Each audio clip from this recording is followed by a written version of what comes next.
que lloró dos dimensiones de su vida, una dimensión mística, una dimensión filosófica y una dimensión real. Y es nuestro queridísimo Gabriel García Márquez, Premio Nobel de Literatura, que seguramente muchos de ustedes lo conocieron. Yo lo conocí en las dos formas, como escritor y como persona, ser pensante, un hombre de reflexión sobre las diversas problemáticas de nuestro continente.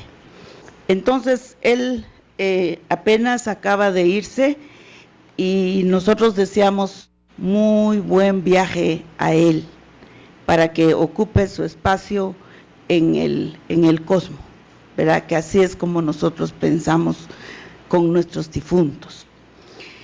Luego, reiterar un agradecimiento profundo a la Universidad Nacional Autónoma de México por esta grandiosa oportunidad de estar aquí como investigadora extraordinaria y como directora de la Cátedra Extraordinaria Rigoberta Menchú Tum.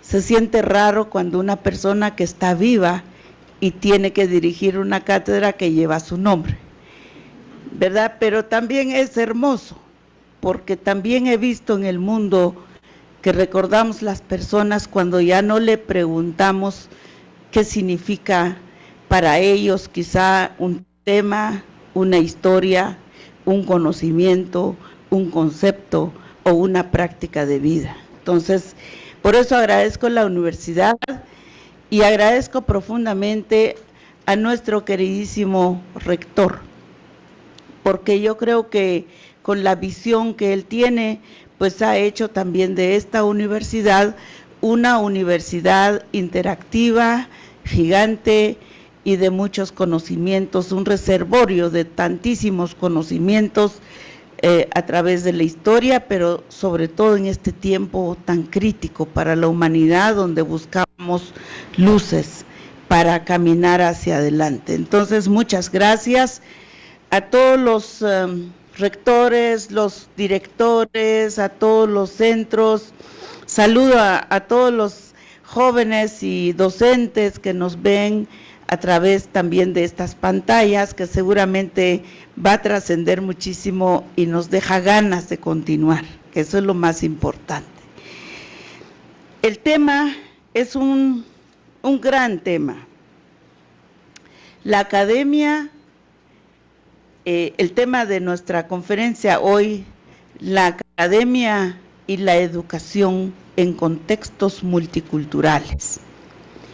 Yo quisiera partir del hecho de que ustedes, los estudiantes, son una esponja, ¿verdad? Todo lo que se les dicen, lo jalan. Y espero entonces dejar aquí algunos puntos de reflexión. Esto no son definiciones absolutas, son maneras de reflexionar.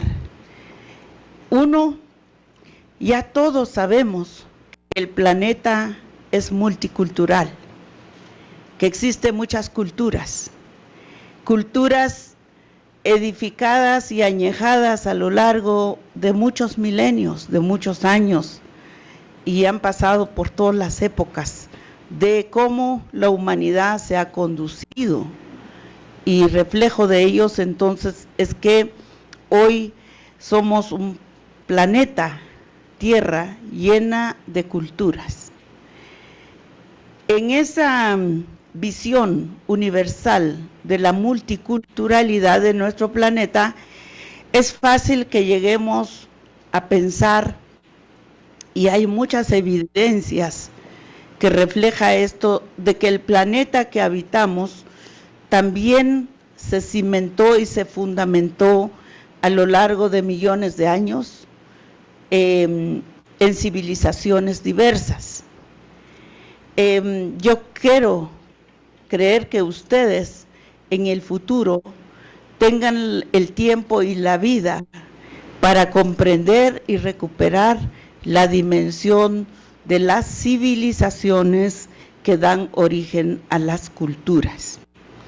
No es al revés. Nosotros los pueblos indígenas lo hemos vivido mucho tiempo estos mismos conceptos en la definición. Nos han dicho que somos culturas ancestrales, pero no nos han dicho que somos provenientes de civilizaciones ancestrales, ¿verdad? Que es diferente. Entonces, quiero decirles con mucha pasión, ¿por qué? Porque desde los 23 años de mi vida me tocó caminar a pie, tratando de entender dónde quedan las civilizaciones y dónde quedan las culturas, dónde quedan las lenguas, dónde provienen las lenguas. Y vale la pena decir que tenemos alrededor de 7,000 lenguas vivas, activas, con su propia dinámica y su sistema en el planeta. Entonces, al caminar por esos senderos de la historia, me ha llegado a convencer que definitivamente primero fue la civilización y segundo fue la cultura. ¿Por qué la civilización? Porque la civilización es un sistema.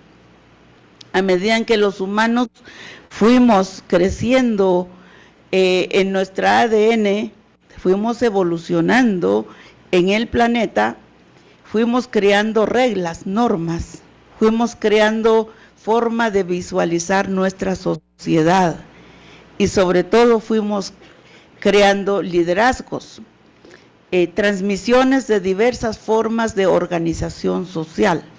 Entonces allí nacen nuestras culturas. Por eso yo estoy en contra de una visión culturalista de las civilizaciones.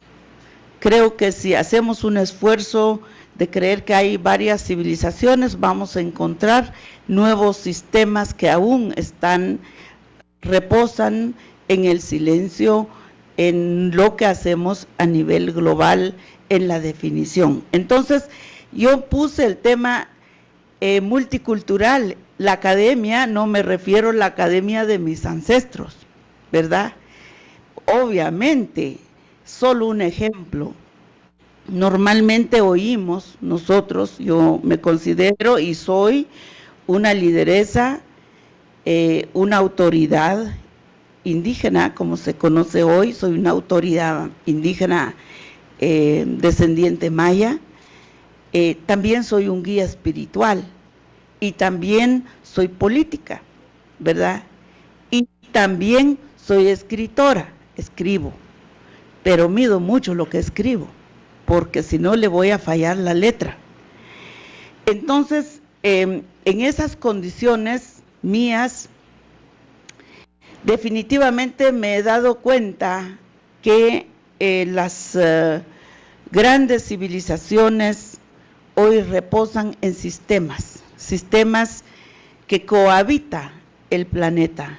Entonces seleccioné este tema no para definirlo hoy, sino la misión mía es picarles un poquito a ustedes. Primero los investigadores, porque obviamente tenemos que desafiar un poquito los métodos de investigación para que lleguemos un poquito más de fondo, sin necesariamente llegar al final, porque esto no tiene fin, es infinito. Entonces decía un ejemplo ilustrativo, que lo que primero que a mí me maravilló de mis abuelos mayas y me hizo sentir muy orgullosa de ellos, fue que ellos crearon el cero. Cuando hablan de nosotros, los mayas, dicen los mayas inventaron el cero. Ellos no inventaron el cero, ellos crearon el cero. Y crearon el cero con una filosofía del tiempo. Crearon el cero con una matemática precisa de los puntos cardinales. las orientaciones diversas para poder llegar a diversos puntos y crearon el cero para englobar un concepto profundo más allá de lo que nuestros ojos hoy pueden ver. Hoy lo que vemos es lo que reproduce Wall Street, ¿verdad que sí? O lo que está en nuestra cuenta bancaria. Si es 0, es menos 0. Pero el cero es algo maravilloso que construyeron nuestros abuelos, construyeron para simbolizar algo más allá. Entonces eso refleja que hubo una inmensa academia allá atrás, y no sé cuánta cosa más vamos a ir compartiendo quizá poco a poquito a lo largo de los años que nos quede aquí en adelante, que voy a hacer una serie de conferencias magistrales, ¿verdad? Entonces, volviendo al tema de las culturas, es hermoso, primero, tener una comprensión, abrir nuestras mentes para saber que hay muchas culturas. Luego es hermoso cuando empezamos el proceso número 1, y es la comprensión que hay varias culturas.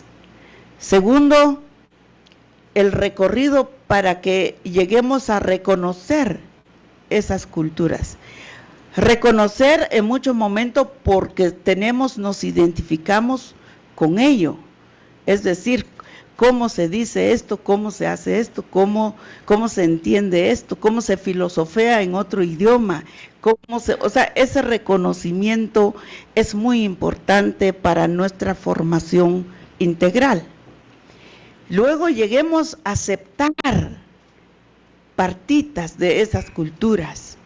Cuando lo aceptamos es cuando entonces nos levanta la pasión interna y se abre un poquito más nuestras mentes y se abre un poquito más nuestras experiencias. Y finalmente, lo más hermoso sería que llegáramos a la interactuación. ¿Se imaginan lo que encierran un concepto de intercultural?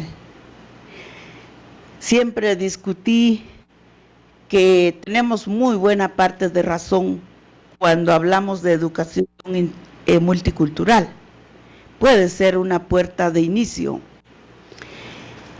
Y cuando hablemos de la interculturalidad puede ser ya un avance mucho más preciso, ¿verdad? Ya significa una pasión de algo del que yo le hago un mío, no para suplantar, sino para que me nutro de esto, identifico lo que yo tengo y apliquemos juntos una ruta común. Pero ¿sobre la base de qué? La base de invasión, de ocultamiento, de imposición. No, podemos crear un código de ética que pueda hacer posible una plenitud, una plena aplicación de la interculturalidad. Pero también el intercultura, adentro de la propia cultura donde yo estoy. Y eso es un ejemplo tan ilustrativo del pueblo maya. Ya llegamos interpueblos de una misma origen de civilización.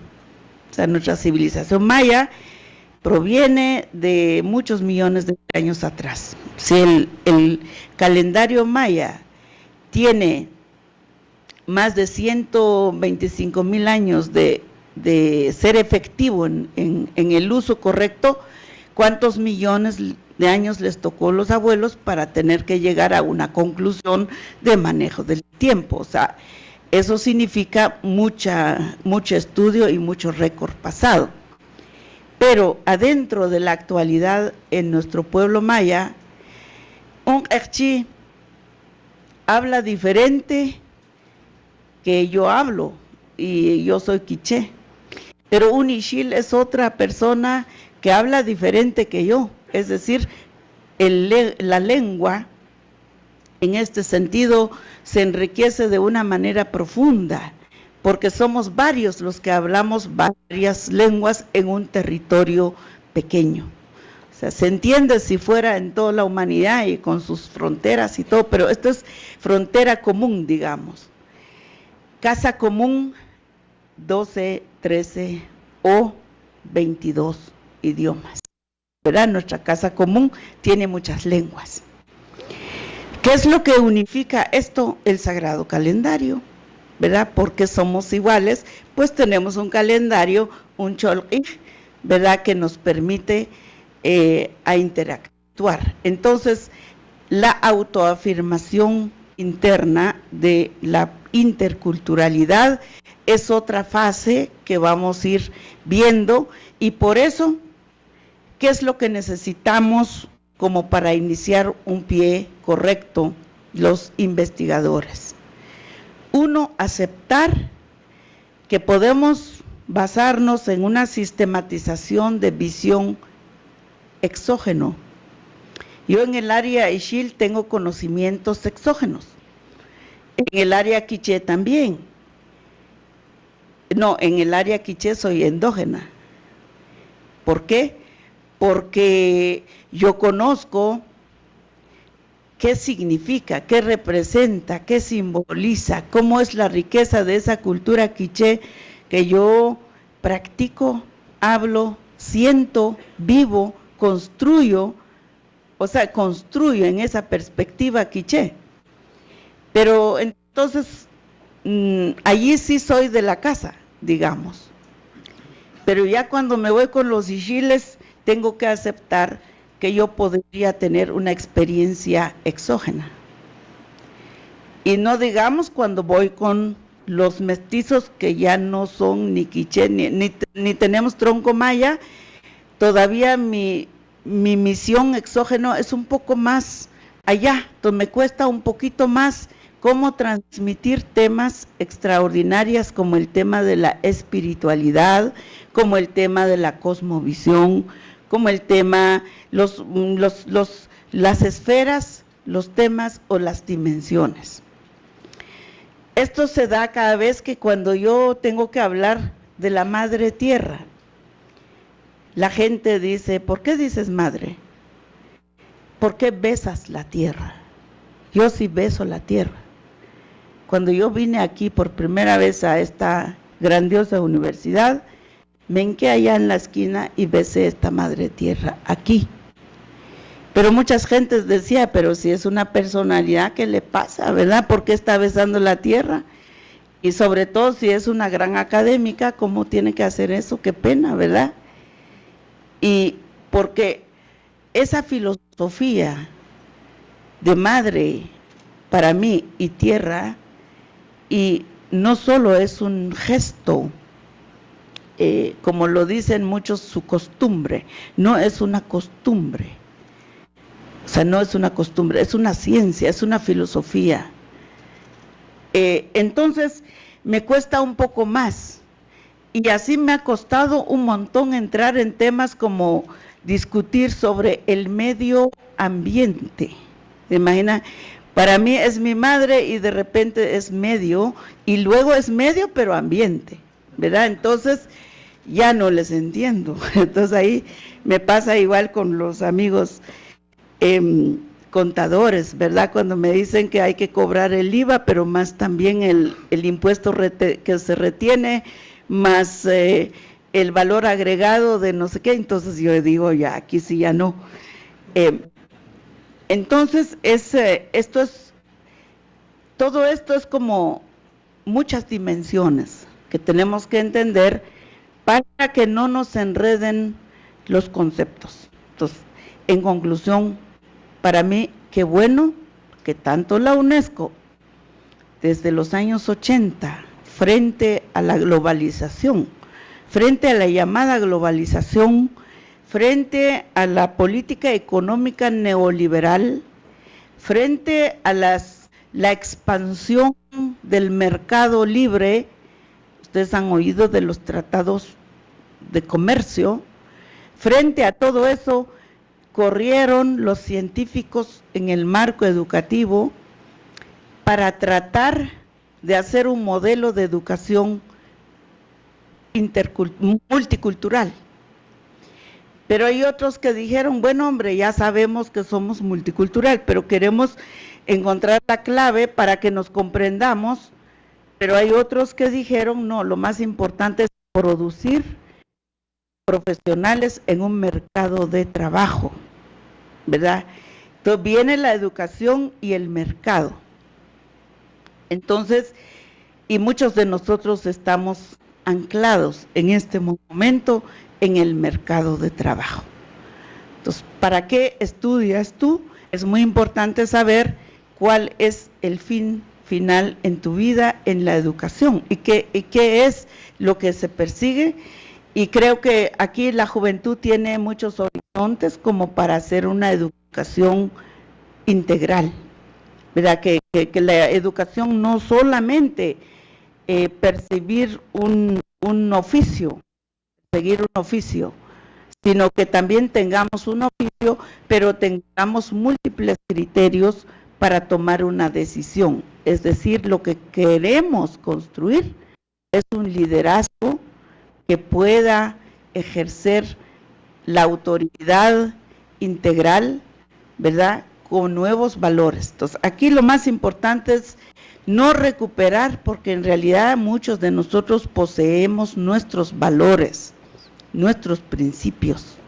Hay principios que rigen nuestras vidas. Sin embargo, lo hemos dejado a un lado frente a una política mundial de mercado. Entonces, ¿cuáles son las reglas del mercado? Primero ya di las reglas de la educación a mi punto de vista. Si entendemos que hay una civilización, sabemos que hay múltiples culturas que nacen de una civilización. Y de esa no toda la cultura nace de una civilización. Ah, pues sí, pero los que crearon las reglas de la globalización del mercado van haciendo su propia cultura también. Entonces, culto es usted porque sabe manejar una calculadora, ¿verdad? Y eso es parte del culto, ¿no? O sea, en este tiempo hay que discutir mucho de qué nos referimos cuando hablamos de cultura, ¿verdad? Entonces, ya vimos que hay una interrelación entre pueblos y aquí hay una autoafirmación de cada uno, de las familias y de los pueblos. Por eso es que incluso se tuvo que hacer un agregado de la Declaración Universal de los Derechos Humanos en el mundo, que se llama Declaración Universal Principios de Derechos Universales de los Pueblos Indígenas. Nos trabamos, creo yo, 20 años en discutir si eran pueblos o poblaciones. Decían poblaciones y nosotros decíamos pueblos. No, poblaciones, no, pueblos. ¿Por qué? La autonomía, la autodeterminación, eran temas que entraban en discusión. Entonces, este tema nos da para toda la vida, si nosotros queremos de veras empezar a crear nuevas rutas. ¿Para qué? Para que tengamos en el planeta una relación armoniosa, que encontremos mecanismos para resolver conflictos y que esos conflictos vienen de la realidad cotidiana que experimenta los pueblos, sus culturas y sus instituciones. Entonces, en cambio el mercado es más simple, o sea, los tratados de comercio son más simples. Vender, el que vende, vende, ¿verdad? Comprar, el que compra, compra, al tamaño de lo que puede comprar. Normalmente compramos más y vendemos poco, ¿verdad? Pero hay unos que sí venden demasiado grande, ¿verdad? Por eso produce las grandes desigualdades. Y lo que no se vende, a ver, ustedes se van a tener que preguntar y ver en sus entornos, ¿qué se hace con lo que no se vende ni se compra? Se desecha. Por eso es que tenemos muchos desechables en este sistema universal que estamos viviendo. Lo peor es cuando ya se desecha la persona humana. O sea, ya que se desecha el plástico y también yo hago un cumpleaños, mejor uso desechable, así así desechable. Todos hemos aceptado esas condiciones. ¿Eso es cultura? Pues qué peligroso si lo es, pero ya hay que saber que ese es nuestro modo de vivir, entonces podría ser ya un rasgo de cultura, ¿verdad? Una dimensión ya de cultura que nos estamos implantando. Otro tema que no puede quedar fuera de esto es precisamente el otro tema que tenemos en nuestra cátedra, es la educación para la paz. Nosotros no hemos tomado la paz como Kumbaya. No sé, ese Kumbaya que yo en los años 80 todavía alcancé en algunos lugares donde éramos catequistas y rezábamos el Kumbaya. Sino el tema de la paz relacionada a las vidas cotidianas de la gente, igual como las definiciones que estamos haciendo hoy o la identificación de qué es lo que nos une y qué es lo que nos separa. La paz se construyó durante millones de años como principio de coexistencia, como respeto mutuo, por lo menos en la civilización ancestral. Tat Pedro en la conferencia pasada, ¿se acuerdan que dijo reciprocidad, respeto mutuo, agradecimiento, conciencia plena, ¿verdad? Integralidad. Eran conceptos muy grandes. Nosotros tenemos que retomar esos conceptos porque qué bonito es ser recíproca. Pero lo hacemos todos los días a veces. Pero eso es lo que se está perdiendo en un individualismo que nos pone un sistema vigente actual. Pero el tema de la paz es serio, porque hoy cuando hablamos de paz, cuando yo digo soy Premio Nobel de la Paz, ¿y qué fuerza guerrerista te nombró? Yo dije, no, ninguno.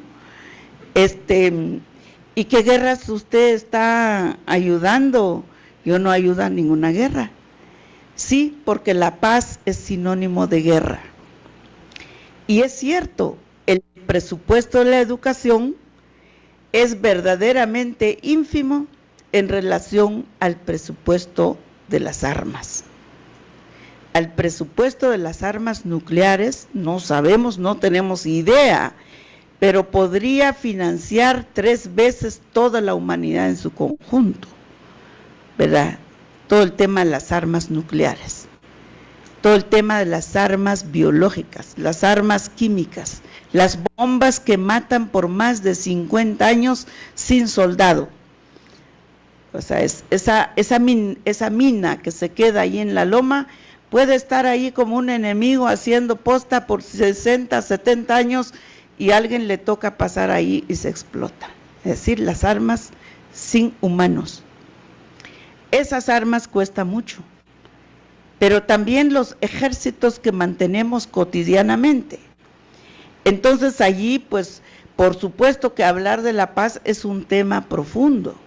Y por eso vamos a incluir dentro de nuestra cátedra, en la UNAM, pues poco a poquito vamos a ir viendo estos temas. Pero hoy quería hacer, como esto es la introducción ya de la cátedra que vamos a hacer, entonces prepárense porque yo aprendí algo de mis maestros. Yo oí muchas charlas filosóficas, yo no leí el marxismo porque soy muy perezosa para leer, ¿verdad? Y a veces leo muchas cosas de urgencia y no tanto que me quedo en una filosofía más ya establecido. Entonces, pero aprendí de mis maestros, de una plática extraordinaria que tú vas a ir a recibir, solo te va a servir 3 ideas o tres grandes conocimientos para que tú lo utilices para ti mismo, ¿verdad? Pero porque si llevas lapicero ya después no entiendes las notas, y yo aprendí así, por eso es que también tengo el don de la palabra. No soy de tradición oral, como se dice a los pueblos indígenas, sino lo que sé es una ciencia práctica, que nos sirva para la vida, para que nos genere conductas y nos genere actitudes y nos hace posible tener sentido de lo que estamos, en lo que tenemos que cumplir una misión. Entonces cada uno de nosotros nos toca una misión, sea como empresario, como economista, como dentista, como pues, uno que quita corazón, como dicen allá en mi tierra. Pero lo más importante, cual sea nuestra disciplina académica, debemos ser unas personas integrales. Eso quiere decir que debemos de ser personas, seres pensantes. A mí me encanta el concepto de ser pensante, porque no dejo que otro piense por mí, sino yo pienso por mí mismo, pero también pienso por tomar decisiones. Entonces, eso es muy importante, que ustedes los jóvenes ejerciten una visión a partir de sus realidades cotidianas. A mí me tocó visitar África, Asia y otras civilizaciones y culturas del planeta. Estuve al lado de personas extraordinarias que definen las normas y por eso sé dónde vienen los conceptos multicultural, intercultural, intracultural. Todo esto, me tocó eso, pero no necesariamente te toca viajar para eso, sino es una voluntad propia. Queridos amigos, estudiantes, hombres y mujeres, tienen una gran perspectiva de soñar un mundo más equitativa, pero que no sea solo una utopía. Aquí estoy a favor de Eduardo Galeano. La utopía es para que tú tengas un horizonte precioso que lo miras y que está allá y que cada vez que te acercas se aleja más, ¿verdad? Pero finalmente tu vista está mirando más allá en el horizonte. Pero hay algo práctico que podemos hacer directamente, para que después podamos definir nuestra misión para corregir todos los otros padecimientos que tenemos, como el tema de la discriminación. ¿Yo cómo voy a entender de discriminación si no tengo unos principios universales de conocimientos?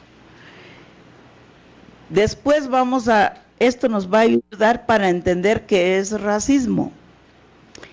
¿Cómo voy a saber yo si soy racista si no tengo unas dimensiones globales de los valores y principios humanos que están rigiendo a las diversas sociedades que habita o que cohabita el planeta? Entonces es importante tener nuestros horizontes para ver de verdad que las luchas que hagamos sean luchas que nazcan de nuestros sentimientos, de nuestro amor incondicional, ¿verdad? Que nazca de verdad de nuestra pasión personal. Eso es lo más importante que quiero decirles hoy, los jóvenes. En esta cátedra no se permite que los jóvenes digan, a mí no me dan la oportunidad, porque en esta cátedra se dice, yo me tomé la oportunidad, ¿verdad? Que es muy diferente. En fin, entonces hay una serie de interrogaciones que yo quiero que ustedes formulen por sí mismos, ¿verdad?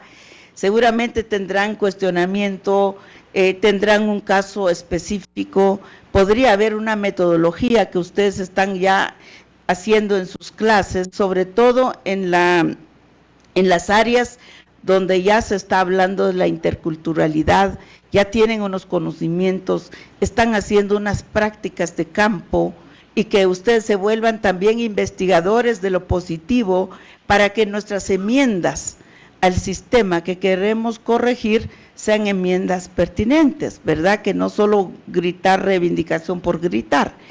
Entonces, ustedes tienen tarea de hacer su propia investigación sobre los temas y que la próxima vez podemos, cuando hagamos los talleres, probablemente en los talleres ya no es plática lo que vamos a hacer, sino es la sociabilización quizá de noción de qué es multiculturalidad, qué es interculturalidad, qué es interculturalidad y cuál otros conceptos que se han inventado, ¿verdad?, a partir de las diversas propuestas de reforma educativa.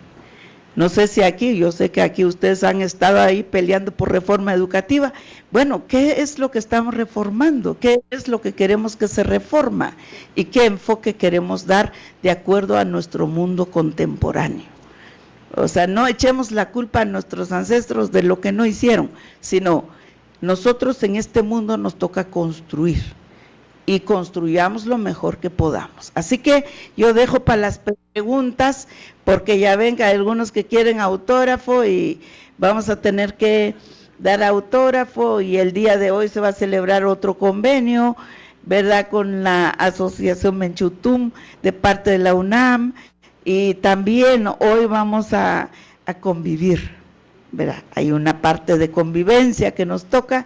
Felices estamos. Entonces es lo más importante, que ustedes formulen sus preguntas aquí en la Facultad de Humanidades, bajo la coordinación de una mujer extraordinaria como la doctora Estela.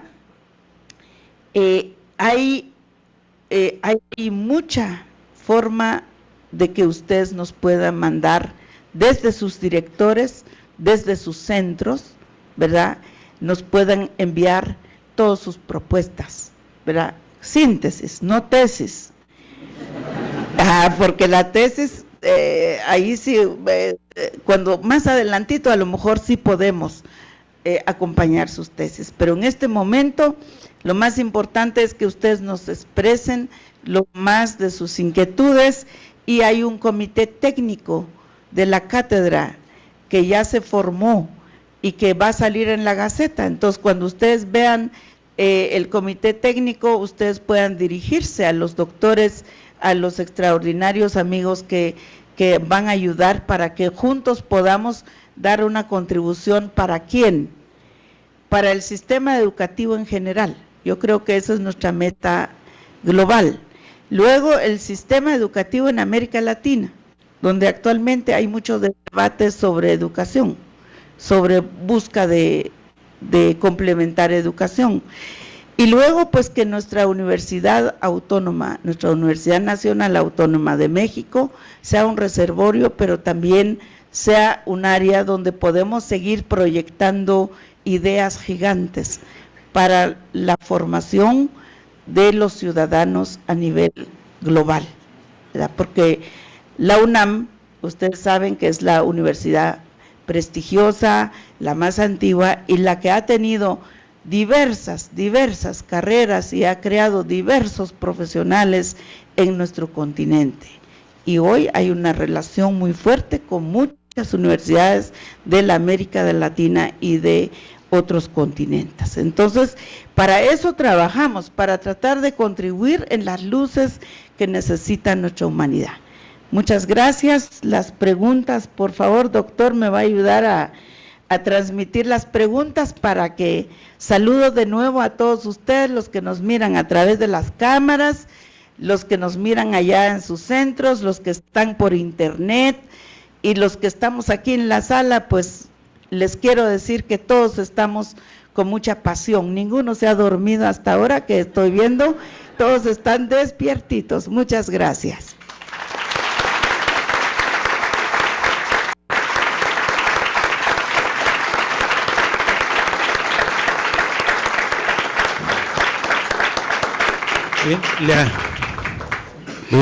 Le agradecemos a la doctora honoris causa Rigoberta Menchú, y también investigadora extraordinaria en nuestra Universidad Nacional Autónoma de México, que tenga esta, como nos dijo antes de iniciarse esta conferencia, una reflexión con diversos jóvenes estudiantes de esta universidad, profesores y trabajadores que están aquí presentes, y de igual manera distintos colegas que nos han llegado de otras partes del mundo. La doctora Menchú va a estar un buen tiempo con nosotros, o sea que vamos a tener bastante tiempo para estar siempre conversando, y como ya lo dijo, iniciar unos talleres que, si no me equivoco, van a ser durante el mes de septiembre, ¿verdad, doctora Menchú?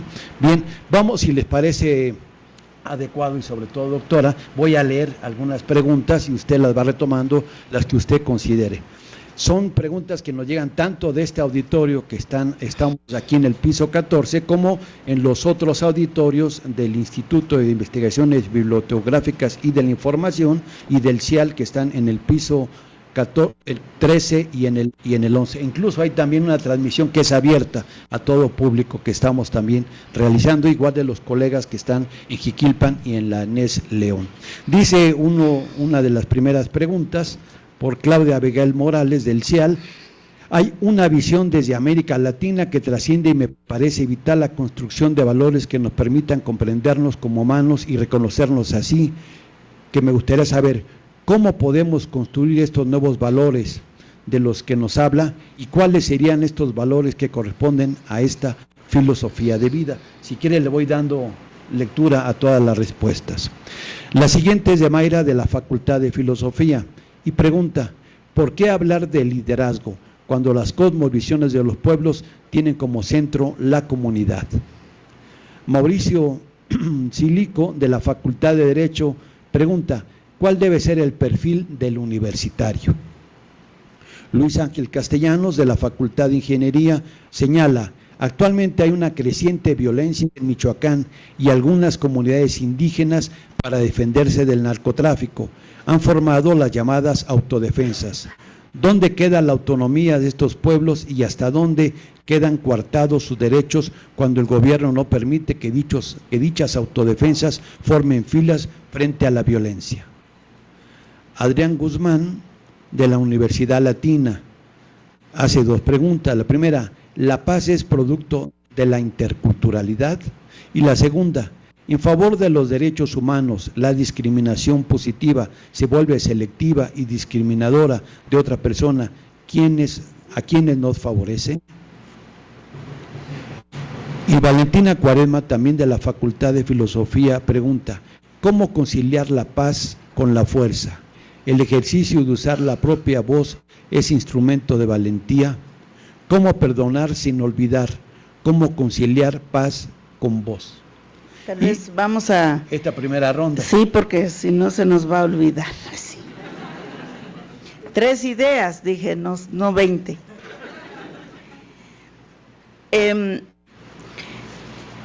Primero, yo creo que hay un bonito trabajo que hacer en la identificación de valores, no tanto crear, porque los valores se construyen a lo largo de la historia humana, o sea, a lo largo de las civilizaciones, y entonces hay principios y valores que rigen nuestra sociedad, nuestra vida, y que lo que hay que agregar aquí es ver los derechos en una visión más diverso, y no solamente un derecho esquemático individual, ¿verdad? El individualismo está dando resultado como los suicidios. Ustedes han visto los datos, estadísticas de suicidios que se refleja según las Naciones Unidas, etcétera, incluso solo en Estados Unidos, ¿verdad? Hay datos increíbles de suicidios, porque el ser humano llega a sentirse absolutamente solo y su enemigo es por su mano mismo, es decir, es lo más tremendo, que tú pierdes la vida por tus propias manos. Entonces, el individualismo está claro que rompe absolutamente con las responsabilidades colectivas, el ser social que tenemos todos los seres vivos. Todos necesitamos de uno del otro. Entonces, ¿cómo podemos nosotros hacer un equilibrio entre derecho individual y derecho colectivo? Y con esto incluso estoy respondiendo la parte de que ¿por qué el liderazgo? Nuestras comunidades tienen liderazgo a lo largo de millones de años, y no necesariamente liderazgo impuesto, como lo que a veces vemos en este sistema que estamos viendo. O sea, el que vamos a las elecciones, ¿no? Y si vemos el que paga más una buena campaña electoral, gana una elección, el que no tiene dinero no gana una elección, ¿verdad? No, ese tipo de liderazgo no es lo que yo hablo. Hablo que, por ejemplo, en la comunidad nuestra, tenemos guías espirituales que resuelven todo tipo de problemas que tiene que ver con nuestra espiritualidad, o sea, somos un ser trascendental. Ese es, pero ya es otro tema que hay que empezar a ver qué diferencia hago yo entre religión y espiritualidad, ¿verdad? También tenemos autoridades. Las autoridades son los que imponen y prevalezcan los derechos individuales y colectivos, es decir, ya la autoridad son los achmi, como lo llamamos nosotros, es un código de autoridad que están en nuestras comunidades. Si ustedes van a cualquier comunidad, sea los pastos entre Ecuador y Colombia, o los mayas de Guatemala, o los hermanos Ainos de Japón, o los hermanos Sami de allá del Polo Norte, ustedes van a encontrar que tienen un sistema de autoridades. También hay un sistema de liderazgo, y sobre todo en la mediación de conflictos y en la prevención de conflictos. Los dirigentes de nuestros pueblos son las personas que previenen los conflictos. Si hay un divorcio a punto, pues ellos son los llamados primero para que les den consejos a los dos y les hagan saber que es muy importante lo que están haciendo y los guían. O sea, hay muchos sistemas. Entonces aquí la recuperación de valores proviene, creo yo, del que nosotros tengamos la posibilidad de abrir nuestras mentes y encontrar cuáles son los códigos de valores que nos rodean. Esa es otra cosa. Muchas veces imaginamos el mundo global fantástico, pero ya no tenemos ojo para lo que nos pasa todos los días y lo que nos rodea todos los días. Entonces, si somos más prácticos, vamos a encontrar lo maravilloso de los códigos de valores y de ética que tienen nuestros vecinos, nuestra colonia, nuestras comunidades. Por lo menos en México yo viví 14 años de exiliada y nunca me faltó comida, ¿verdad? Porque siempre una familia mexicana me dio de comer. Entonces, es un gran valor de solidaridad y que a lo mejor no lo vemos. Entonces, aquí yo creo que no se trata de, sino hagamos lo que nos convence a nosotros mismos, no lo que convence al otro. Luego, el perfil de universidad que necesitamos, yo creo que está muy claro que el ser humano tiene posibilidad de hacer sabiduría y hacer conocimientos. Los conocimientos, pues ahí tenemos la biblioteca más variada y diversa que tiene la UNAM. O sea, ustedes pueden acudir a todos los pensamientos y a todas las obras escritas que tiene la UNAM y los que tienen otros pueblos y los que tienen tantas personas que hacen lucha social. Por ejemplo, solo el tema de derechos humanos. O sea, es un tema extraordinario. Yo he estado en los temas de delitos de lesa humanidad, por ejemplo, y ya hay 3 conceptos de crímenes contra la humanidad que está tipificado y que está documentado y que son delitos. Entonces, hay un espacio muy fuerte si queremos conocimientos. Ahora, sabiduría, mis hermanos, solo lo hacemos con nuestra propia vida. Lo que yo pude resolver me dejó una enseñanza. Lo que no pude resolver también me dejó una enseñanza.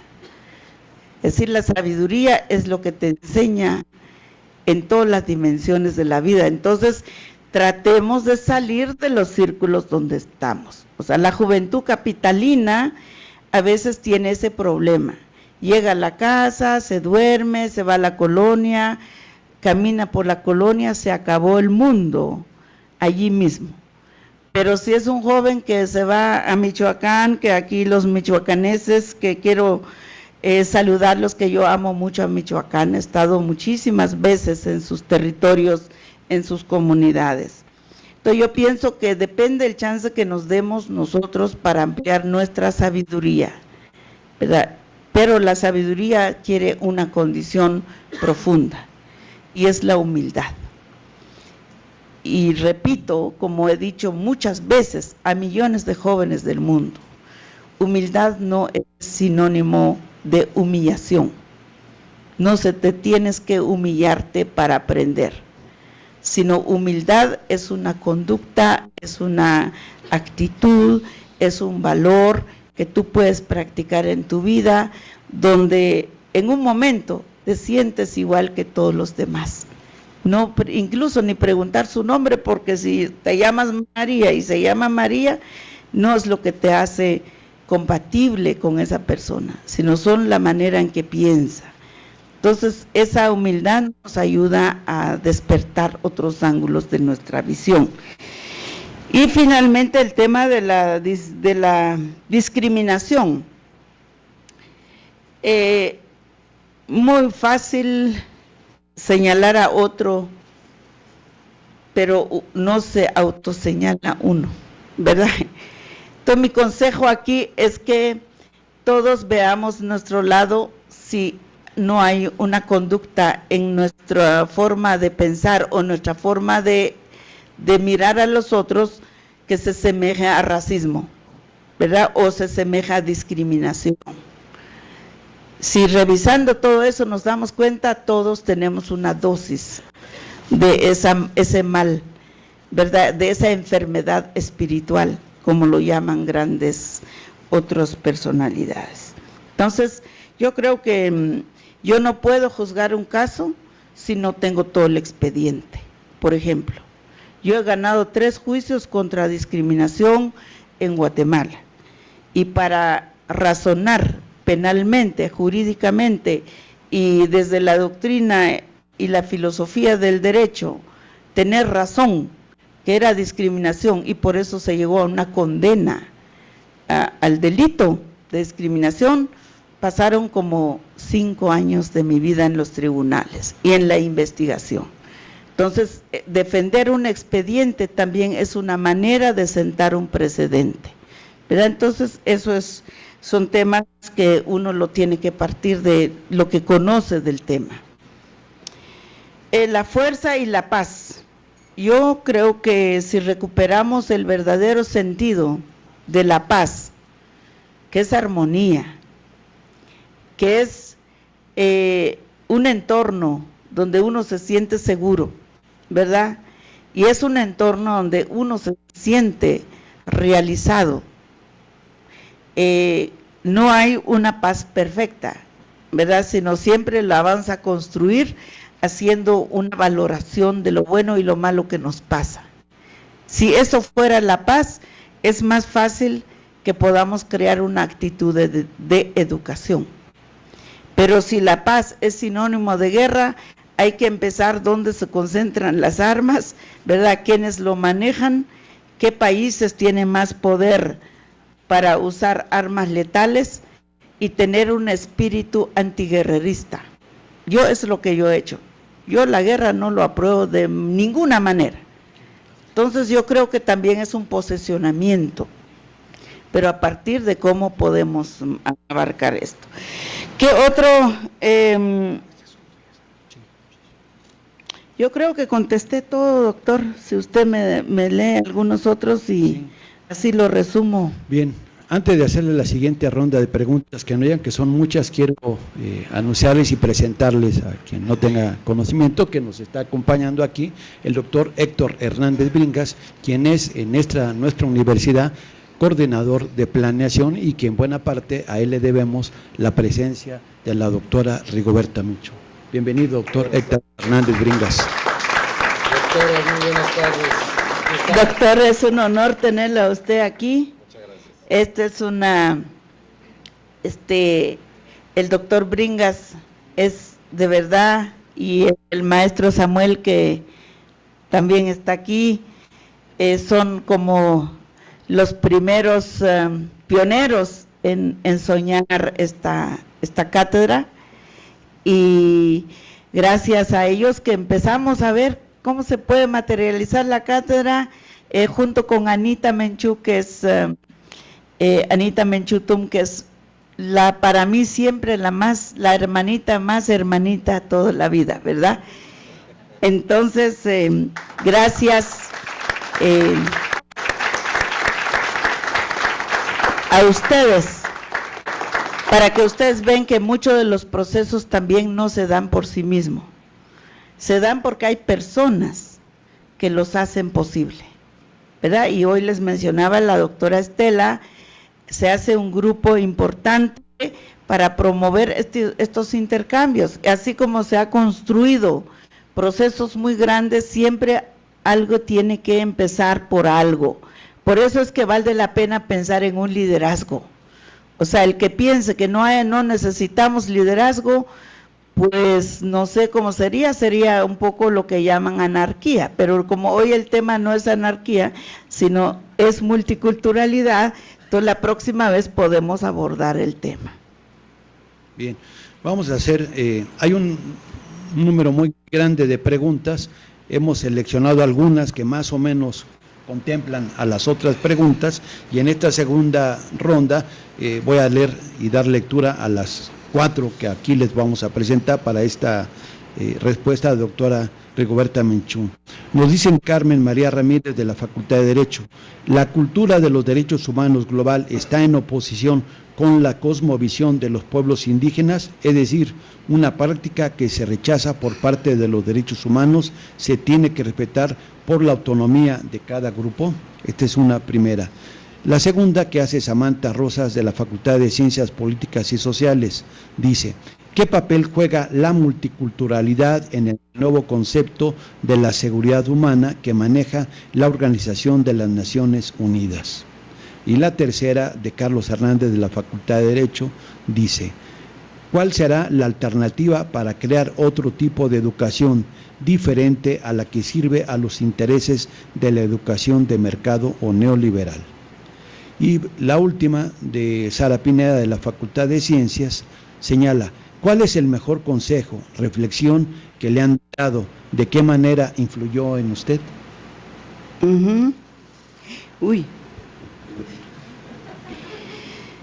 Primero, el tema de derechos humanos. En realidad, como la humanidad se caracterizó por segmentación, ¿verdad? Segmentar y cuadricular las conductas, las interpretaciones, los conceptos. Entonces, en primer lugar, yo diría que no nos encasillemos en un concepto, sino usemos el concepto de lo que me sirve a mí para ejercer. Aquí en este caso le servirá más a los dirigentes. ¿Por qué hablo de dirigentes? Porque hay dirigentes que tienen que tomar decisiones en las Naciones Unidas y lo que llega aquí es la repercusión, o en el Banco Mundial toman decisiones y lo que llega aquí es la cola, digamos, como hablamos de los huracanes, ¿no? O sea, nos llegan los coletazos, aunque no tenemos nada que ver dónde está el epicentro, ¿verdad? Pero hay otras decisiones que toman los jefes de estados, sus equipos de trabajo. Hay otras decisiones que tomamos las diversas instituciones de la empresa privada. Ustedes saben que en la empresa privada hay muchas determinaciones que repercuten a nivel de la vida social en general, pero hay otras decisiones que tomamos de acuerdo a los grupos donde estamos. O sea, esto es una cadena de diversas decisiones. Lo más importante es que tengamos en algún momento complementariedad y unificar algunos criterios, que es lo que hace la academia, resumir todo eso para que nos dé unas orientaciones y que tengamos una noción común en nuestra formación intelectual, pero también en nuestra formación específicamente técnico. Entonces, yo siento que el tema de derechos humanos se fue segmentando. Primero fue referencia de violencia, igual que la paz. La paz no era originalmente violencia. En la civilización maya, paz es Rashak Aslamal, y Rashak Aslamal es como ver una ceiba. que tiene millones de hojas, ¿verdad? Y lo pega al sol en su conjunto. O sea, es plenitud de la vida, esa es paz. Pero ya cuando vamos a las Naciones Unidas, la paz, a ver quién tiene más arma nuclear, quién no, quién ya llegó a la luna, quién no, y si hay otros extraterrestres que ya robaron nuestra fórmula de aniquilamiento. O sea, entonces tenés que cambiar un chip total de una cosa y de otro. Entonces, igual que el tema de derechos humanos. En principio, derechos humanos son los derechos inherentes a la persona humana. O sea, cada uno de ustedes cargamos un derecho inherente. Claro, cuando salimos a través de nuestras conductas, como el caso de la discriminación, ¿verdad? Formamos una mente discriminatoria y formamos un sentimiento. Y actúa la mente y el sentimiento discriminatorio y nos lleva a una conducta, ¿verdad? Entonces nosotros hemos aprendido no a condenar tu mente o tus sentimientos, porque eso es imposible, ese es tu derecho inherente, pero sí podemos condenar tu conducta, porque hay una conducta que no es pertinente cuando tú quieres usurpar e imponer de una manera. Entonces, igual el tema de derechos humanos. Si vemos desde lo que avanzó la humanidad en legislación, creo que hay mucho avance en legislación sobre derechos de mujeres, derechos de la niñez, derechos de la juventud, derechos de las naciones, los conceptos de autodeterminación, derechos diversos que tienen que ver con los humanos que habitamos el planeta, ¿verdad? Pero si vemos desde el punto de vista nacional, también tiene que ver con un conjunto de códigos. México es un país que tiene muchas referencias en su constitución, como todos los países de América Latina. O sea, es un código, una norma que se aplica. Pero ahí no se agota el tema de derechos humanos. Y no se agota tampoco en una violencia. O sea, derechos humanos, sinónimo de violencia, no. Esa conducta reprobable que atenta contra la dignidad de un ser humano, eso hay que castigarlo. Y eso hay leyes que te ayudan a castigar esa conducta. Y si no hay, pues entonces esto es la tarea de la academia. Vayamos a tipificar esos delitos para que se convierta en ley, y para que sea ley necesitamos diputados buenos, y como muchos de ustedes ahora son jóvenes estudiantes, pero mañana pueden ser jefes de Estado, mañana pueden ser diputados, gobernadores, ¿verdad? Pueden dirigir la Corte Suprema de Justicia de La Haya, de cualquier país del mundo, ¿verdad? Entonces, que ustedes tengan esa noción también de hacer reformas para que cada vez se enriquezcan los códigos que nos permita el respeto mutuo, porque no lo hacemos por nuestra cuenta. Si lo hiciéramos por nuestra cuenta, no necesitaríamos de tribunales, ¿verdad? Pero como no, entonces hay que hacerlo. Entonces, derechos humanos también es una dimensión muy grande.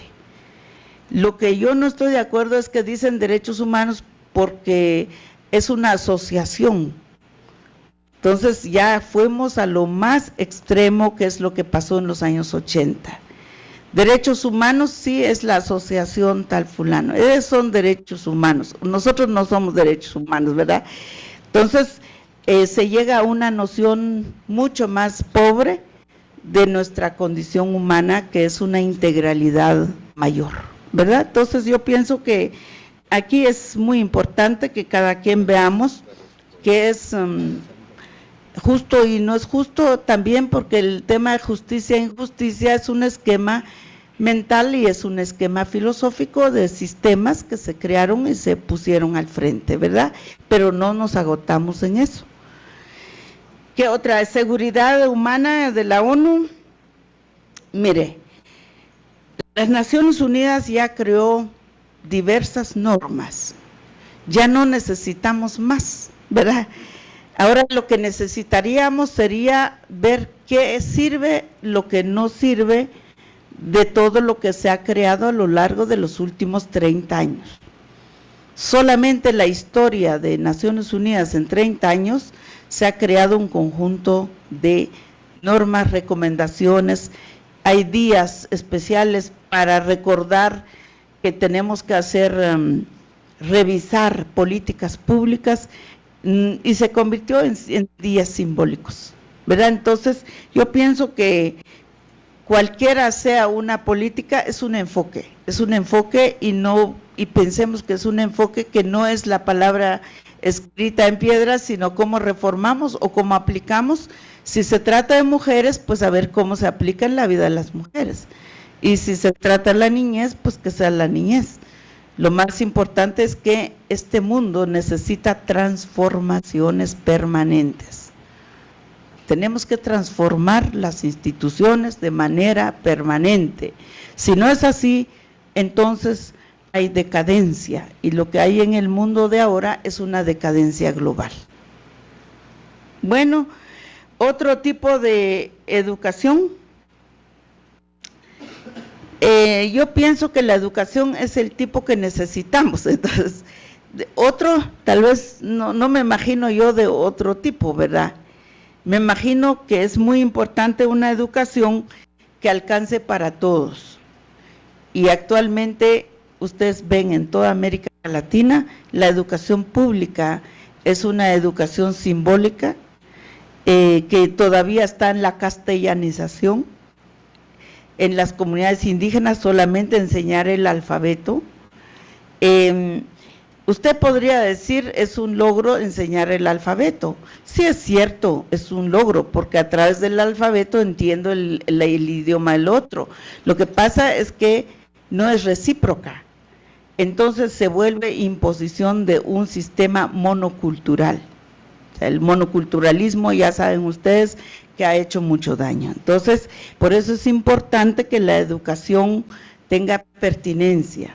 ¿Y por qué debe tener? Pues para eso hay que vigilar que la política pública en educación no sea un monoculturalismo como lo que hemos vivido a lo largo de muchos años. Entonces, ya hay algunos pasos a una educación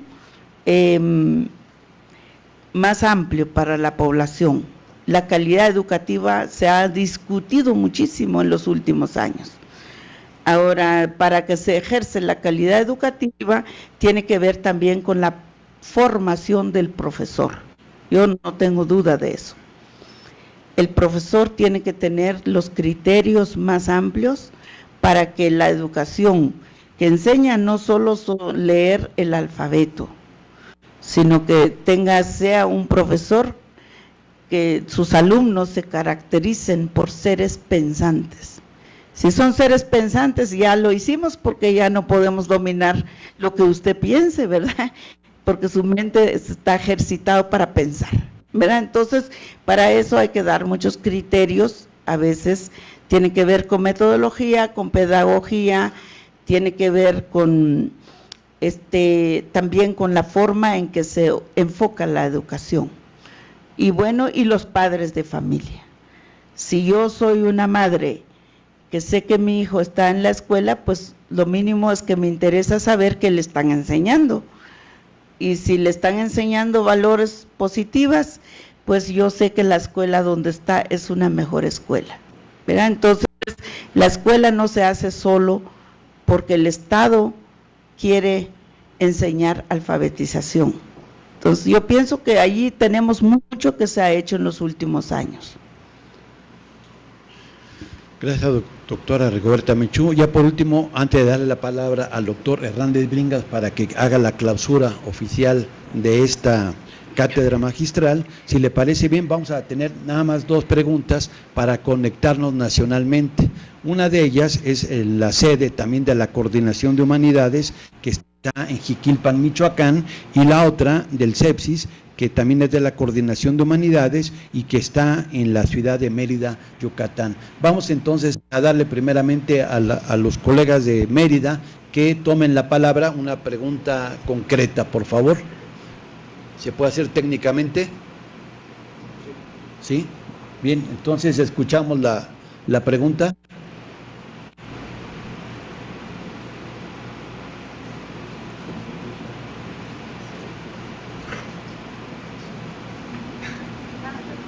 por el momento no hay. No entra la comunicación, a ver ahí. A ver, más fuerte, por favor. Aquí no tenemos preguntas. Me habían sugerido aquí la pregunta, no tiene pregunta. Bien, ¿y en Jiquilpan? Sí, ¿se escucha? Buenas tardes, desde Jiquilpan. ¿Sí se escucha? Sí. Sí. Doctora Rigoberta Menchú, primeramente felicitarla por esta cátedra magistral y además de ello hacerle una atenta y cordial invitación para que nos visite aquí en Jiquilpan, Michoacán, tierra del general Lázaro Cárdenas. La pregunta en sí es, usted sabe que Michoacán es una tierra que su población migra a los Estados Unidos, a otra civilización, y cuando regresa trae cambios culturales. ¿Cuál sería su opinión y recomendación? Muchas gracias.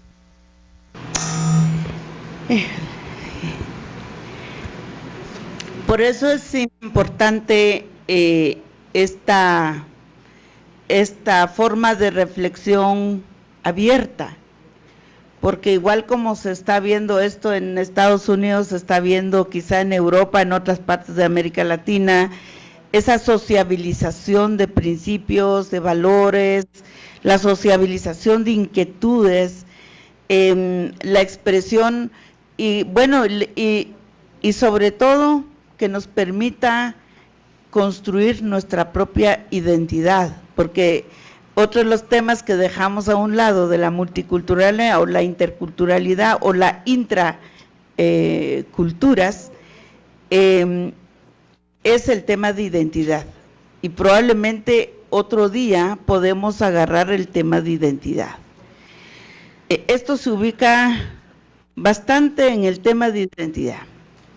Yo he encontrado, tanto en Estados Unidos como en cualquier país del mundo, la crisis de valores por la que pasa una persona que tiene enfrente una cultura que se llama cultura superior, ¿verdad? Ese monoculturalismo. Y lo que significa solo dos caminos. O la persona pretende ser más de allá que de allá, ¿verdad? O la persona reafirma su ser, sus orígenes, y se convierte en un defensor legítimo de sus propios valores. Entonces ahí se empieza una resistencia pacífica entre una condición y otra condición. Y eso es lo que pasa con los hermanos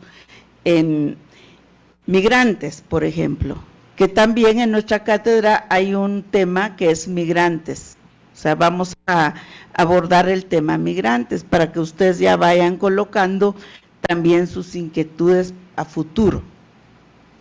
Lo más importante que yo he visto, que los mexicanos y las mexicanas que he encontrado en camino, sea en Europa o sea en Estados Unidos, son personas que poseen una identificación extraordinaria con México, por decir, son mexicanos.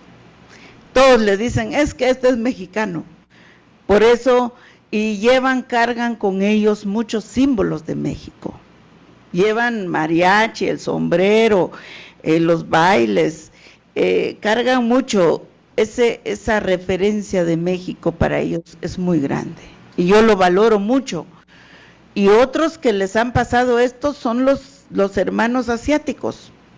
Si usted va a una región del mundo va a encontrar una comunidad china, y esa comunidad china tiene comida china, ¿verdad? Y tiene todo vendiendo chino, ¿verdad?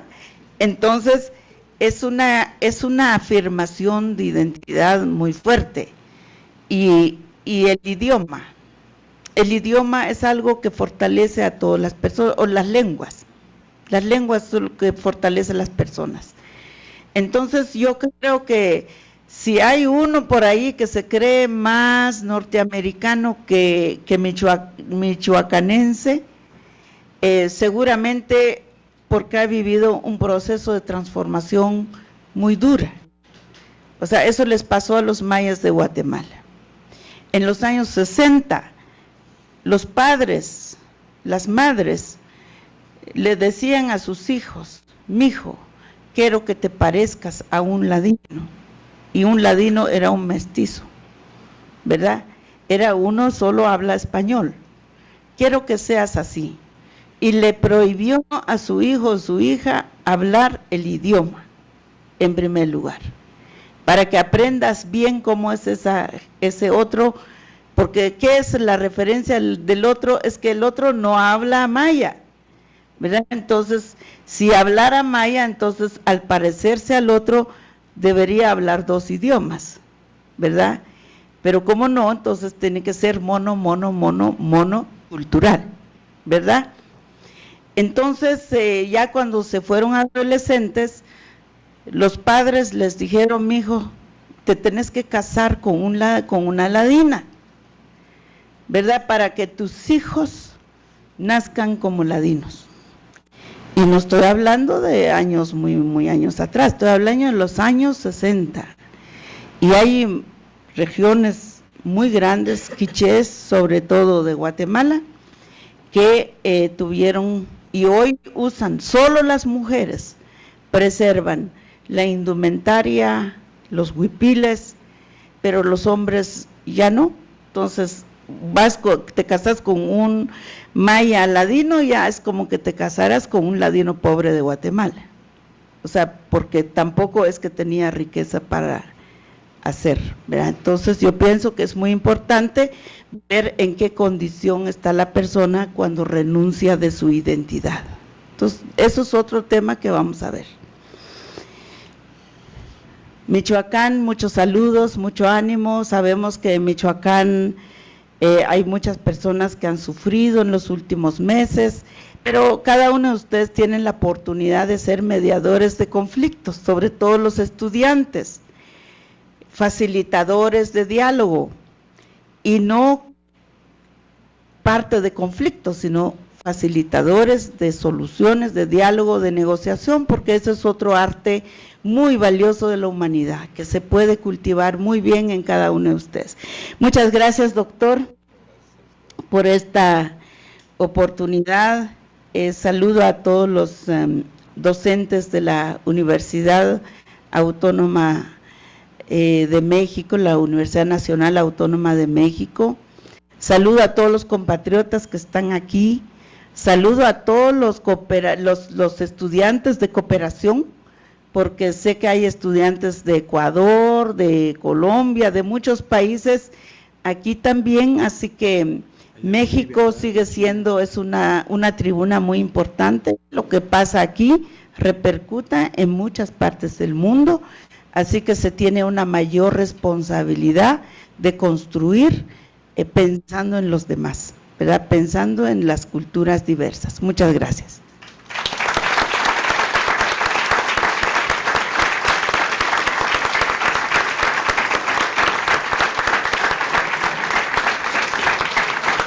Muchas gracias, doctora Menchú, y damos pues la palabra para esta clausura al doctor Héctor Hernández Bringas. Muy buenas tardes tengan todas y todos ustedes. Yo primero que nada quiero disculparme con todos, particularmente con la doctora Menchú por haber llegado tarde, pero hablando de respeto a nuestros compañeros, mencionaba usted a los compañeros de Asia, la culpa fue de un coreano que me entretuvo en una reunión más de lo debido, así es que una disculpa a todos ustedes. Fíjense que a partir más o menos del mes de septiembre del año pasado, del 2013, iniciamos los primeros acercamientos, en primer término con doña Anita Menchú, aquí presente, que ya presentó la doctora, para poder iniciar un programa muy importante para la universidad, que es el programa de cátedras Premios Nobel. La primera invitada a este programa, para que se incorporara a este programa, fue doña Rigoberta Menchú. Déjenme decirles que la respuesta que tuvimos, tanto de Anita Menchú como de la doctora Menchú, fue inmediata, positiva y sobre todo muy entusiasta por el vínculo tan fuerte que ellas sienten con México y particularmente con esta Universidad Nacional Autónoma de México, y eso nos congratula enormemente. Una vez establecidos estos vínculos, se sigue un proceso normado por la legislación universitaria. El Consejo Técnico de Humanidades aprobó su incorporación como investigadora extraordinaria de esta universidad. Después llegó hasta la última instancia, que es el propio Consejo Universitario, que en el mes de diciembre de 2013 estaba ya aprobando la incorporación por unanimidad y con aplausos generalizados de la doctora Menchú como investigadora extraordinaria de la universidad. Es a partir de entonces que iniciamos los trabajos. Déjenme decirles que esta es la segunda visita ya en tan poco tiempo, en menos de un semestre, que hace la doctora Menchú ya como universitaria. Siempre lo digo y lo reitero hoy, es un honor ser colega, como académico que soy, como estudiantes y profesores que somos todos. Es un honor y una gran distinción tener una colega tan importante y tan conocedora de muchos ámbitos de la realidad social del mundo y de nuestros países latinoamericanos. Como ustedes saben también, se han dado pasos muy concretos en el estilo de la doctora Menchú, que yo sí hablo de él, aunque ella no hable, por lo menos desde mi punto de vista. Tiene un estilo que convoca. Ella no llegó a decir, esto vamos a hacer en la cátedra. Ella llegó a convocar a los académicos de la universidad, particularmente a los del subsistema de investigación en humanidades, a los directores aquí presentes que forman parte del comité técnico de la cátedra, para tratar de construir juntos una agenda de trabajo, cosa que ha ocurrido en estas dos visitas que ha tenido a bien realizar la doctora Menchú a la Universidad Nacional durante este primer semestre. Ya se está perfilando esta agenda, ya se tienen los temas iniciales. Ella destacaba el asunto de la migración, pero hay otros también de la mayor relevancia, el tema de la educación, el tema de los derechos humanos, el tema de la multiculturalidad, etcétera, etcétera. Así es que esta incorporación de la doctora, pues además de ser un privilegio y un honor, es muy promisoria en términos de los resultados muy concretos que habrá de tener en las tres áreas sustantivas de nuestra universidad. Desde luego, de aquí habrán de generarse proyectos de investigación, habrán de generarse programas docentes con reconocimiento institucional pleno, así como muy diversas actividades de difusión como la que estamos realizando hoy, particularmente dirigida a los académicos y muy especialmente a los estudiantes de nuestra universidad. Doctora, yo le reitero una vez más nuestro más profundo agradecimiento por esta conferencia del día de hoy, que seguramente ha entusiasmado mucho al público que la ha escuchado en el auditorio y que también ha estado presente de manera virtual en otras sedes de la universidad, y esta es una más de una serie de actividades que habremos de continuar con su gran liderazgo y su gran capacidad. Muchísimas gracias por estar con nosotros, doctor. Gracias. Gracias.